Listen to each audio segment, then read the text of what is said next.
Сәлем достар, бүгін біз сотылығы жоқ анықтаманы алуды үйренеміз.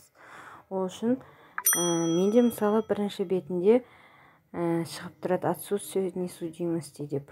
Ал егер ол шықпайған болса, сіздер қызметтер бөлімін таңдап, оның ішінде іздеуді бассаңыздар, және сонда соттылық деп бастап жазсаңыздар, екінші бөлімде шығып тұр, соттылығы болу-болмау деген.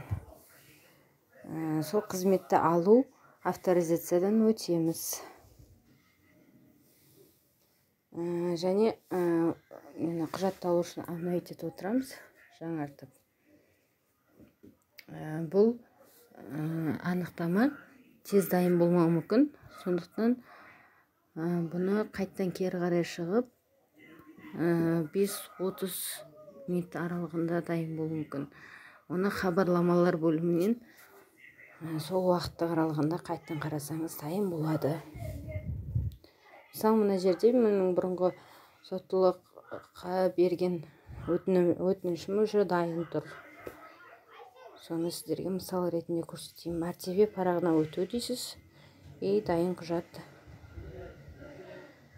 алдыңызда дайын болады. Қазақ тілінде және орыс тілінде.